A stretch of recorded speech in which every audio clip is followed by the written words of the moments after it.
ఇన్నాళ్ళు జీవోత్సవంలా ఉన్నాన్రా. దీన్ని పెళ్లి చేసుకుని ఇంటికి తీసుకురమ్మన్నది ఇది నా కాళ్ళ మీద పడాలని కాదు, దీని బాబు నా కాళ్ళ మీద పడాలి. పిలవే నీ బాబుని. కుదరదు. చెయ్యవే.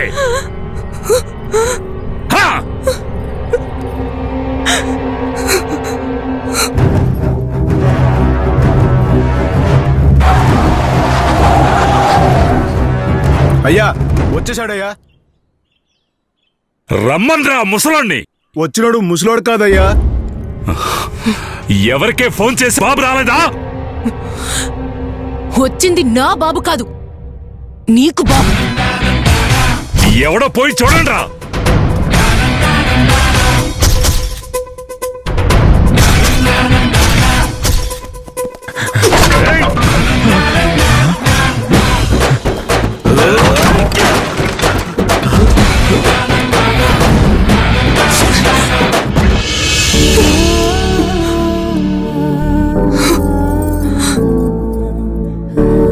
వీడెవడే? నా అన్నయ్య. వీడిని తన్ని దీని బాబుని రమ్మనండ్రా.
అందరూ చస్తేనే ఏడుస్తారు.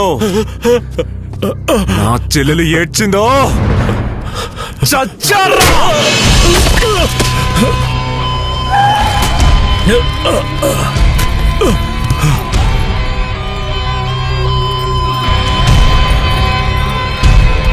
తప్పు చేయడం ఆపేయ్. వద్దు వద్దని చెప్పాను కదా. ఇప్పుడు చూడు, నువ్వు చేసిన తప్పు నీ కూతురు పీక చుట్టుకుంది. నా చెల్లెలకు చుట్టుకుంది. అది నా కూతురు, నేను దాని తండ్రిని. ఇది నా కుటుంబ సమస్య. నువ్వెవర్రా? ఎవరా నువ్వు? నాన్న మీరే. లేదు నాన్న, అన్నయ్య వచ్చి.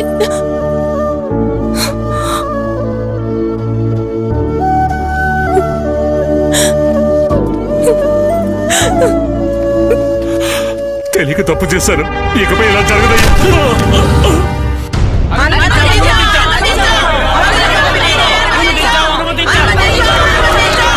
కృష్ణానది తీర ప్రజలను ఖాళీ చేయించి బ్యానరెక్స్ ఫార్మా కంపెనీని మొదలు పెట్టడం ప్రజలకు వ్యతిరేకంగా చేసే చర్య కాదా? ఏ దేశంలోనూ పర్మిషన్ ఉన్నప్పుడు ఇక్కడ మాత్రం ఎలా ప్రారంభిస్తారు? ప్రజల రక్షణకి మీరేం చేయబోతున్నారు? ఇక్కడ ఫార్మా కంపెనీ వస్తే దానివల్ల కృష్ణానది కలుషితం అవుతుందని చుట్టుపక్కల గ్రామాలు బాధించబడతాయి. ఎందులో ప్రమాదం లేదండి. అణు విద్యుత్ ప్రమాదం అని చీకట్లో ఉంటున్నామా? పక్షులు చనిపోతున్నాయి. సెల్ ఫోన్ యూజ్ చేయడం మానేశామా? గ్యాస్ పేలుతుందని వంట చేయడం మానేశామా? 4000 మందికి ఉపాధి, రోగులకు మందులు దొరుకుతున్నప్పుడు దీన్నెందుకు ప్రారంభించకూడదో చెప్పండి. చట్ట ప్రకారం ప్రభుత్వ అంగీకారం తీసుకుని దీనివల్ల ప్రజలకు ఎటువంటి హాని కలగదని నిర్ధారించుకున్న తరువాతే ఈ కంపెనీ ప్రారంభించబడుతుంది. ఇది నేను మీకు ఇచ్చే మాట. చాలా పోరంబోకు స్థలంలో ఉన్న 1500 కుటుంబాల్ని ఖాళీ చేయించాలి. ఈ పని చేసి పెడితే 500 కోట్లు. అయ్యా, వాళ్ళందరినీ ఖాళీ చేయించగలమా? ఎందుకంటే నేను చేయిస్తాను. శక్తి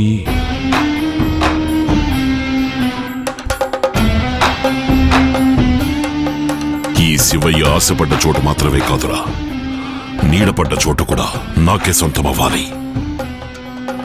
నరికేయండ్రా! మన కుల నాయకుడి విగ్రహం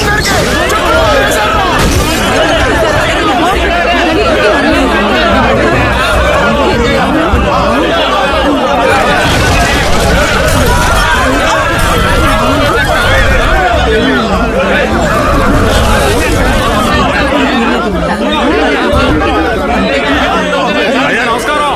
అయ్యా విగ్రహం తలందరికి చెప్పులు మాల వేశారు. కులదర్శనాలు మొదలయ్యాయి.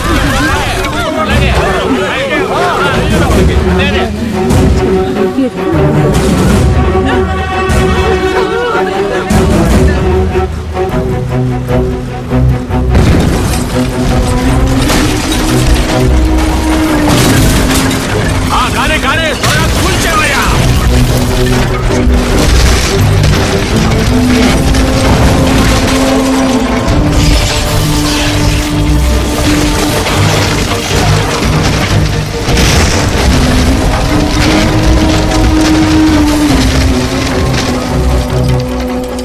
అయ్యా, ల్యాండ్ మీ పేరుకి మార్చి రాసాం. 500 సీమే అకౌంట్కి ట్రాన్స్ఫర్ అయిపోయింది.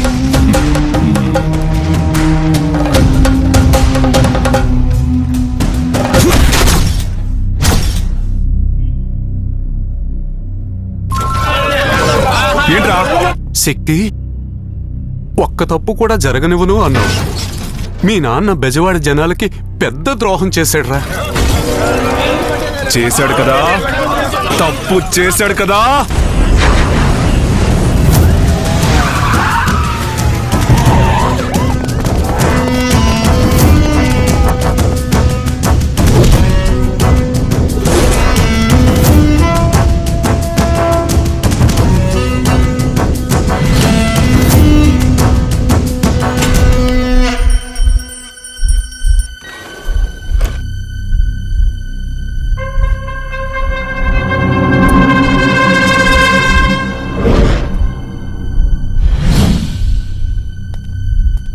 ఏమండి, భయంగా ఉందండి.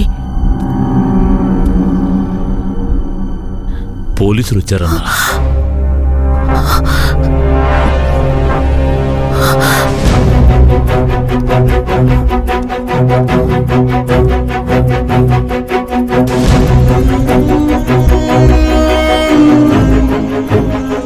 ఏంటి అరెస్టా? వాడి పనేనా? వచ్చాడా వాడు? ఎక్కడున్నాడు? రేయ్, ఎక్కడ్రా? తెరవరా గేటు.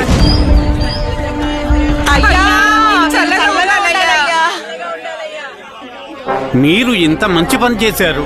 మిమ్మల్ని తప్పుగా అనుకున్నామయ్యా. వచ్చే వర్షాలుగా ఇల్లు తట్టుకోవయ్యా. ఇల్లు కట్టుకోవడానికి స్థలం ఇచ్చి 500 రూపాయలు డబ్బు ఇచ్చారు. మీరు బాగుండాలయ్యా.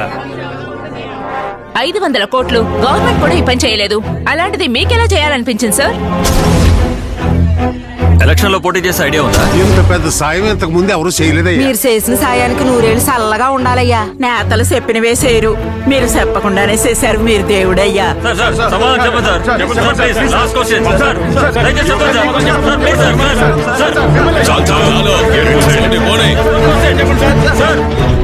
రేయ్, ఆడిటర్, ఏం జరుగుతోందయ్యా?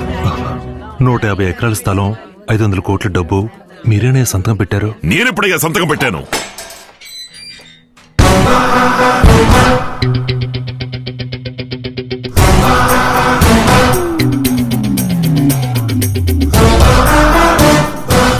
నేనొద్దు అంటే నువ్వు పట్టుబట్టి చేస్తావు. పోరంబోకు స్థలానికి నువ్వు తప్ప పట్టా ఇంకెవరు తెప్పించగలరు? అందుకే నువ్వు చేసేది నేను చూస్తూ ఉన్నాను. తర్వాత నేను చేయాల్సిన పని చేశాను.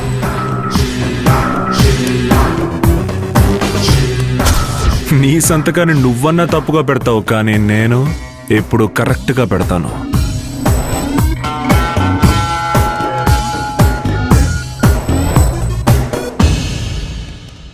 నీకు నేనంటే ఎంత ప్రేమ! బ్యాంకు పాస్వర్డ్ ను కూడా ఇంకా మార్చకుండా శక్తి అనే ఉంచావు. నిన్నందరూ ఇప్పుడేదో అంటున్నారే, ఏంటది? దేవుడు దేవుడు అని. ఊళ్ళో వాళ్ళు అంటాం ముఖ్యం కాదు, నువ్వు మారాలి. మారిపో, వేరే దారి. శక్తి మీ అబ్బాయి అనే భావన ఉన్నంత వరకు వాడిని ఏం చేయలేం. మీరు కొడుకని చూస్తున్నారు, వాడు తండ్రిని చూడడం లేదు, అందుకే గెలుస్తున్నాడు.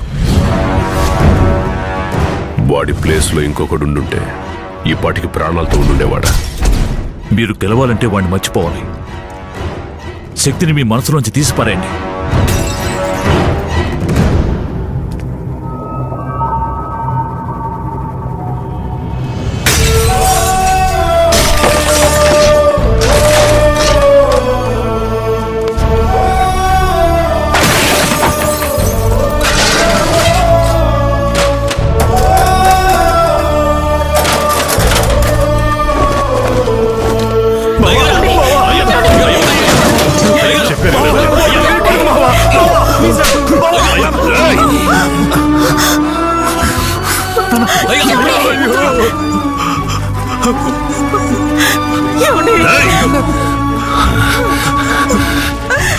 ఇక నేను వాడికి అబ్బని కాను, వాడు నా కొడుకు కాదు.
ఏమైంది నాన్న?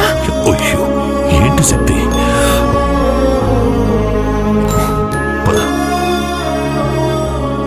హాస్పిటల్కి వెళ్దాం. పద.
నువ్వేనా?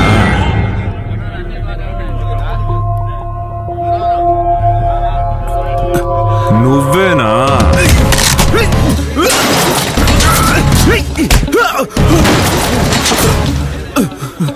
చెప్పు, ఎవరు? మీ నాన్నే చేయమన్నారు. మా నాన్నకి నాకు మధ్యలో ఒకడు. ఎవడు? ఎవడు?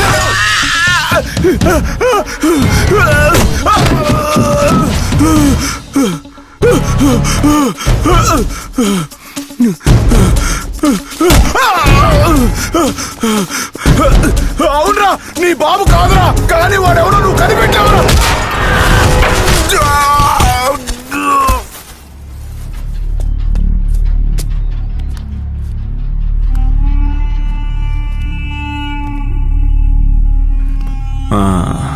శక్తిని లేపేశాను, కానీ అమౌంట్ చాలదు. అనుకున్న దానికంటే 10 లక్షలు ఎక్స్ట్రాగా కావాలి, లేదంటే నీ గురించి చెప్పేస్తాను. నేను పసుపు తోటలో పాడుబడ్డ మిల్లులో ఉన్నాను. కొట్రా గ్రూప్ మెసేజ్.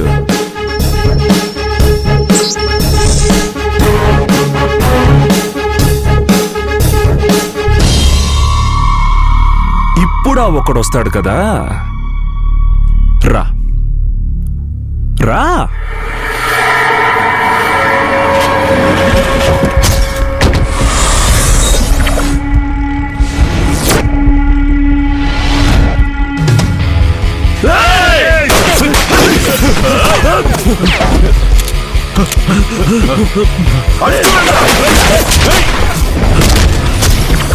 ఇంకానయ్యా కొంచెం ఉంటే మిస్ అయ్యేవాడు. అలా ఆడిని లేపేశావునా?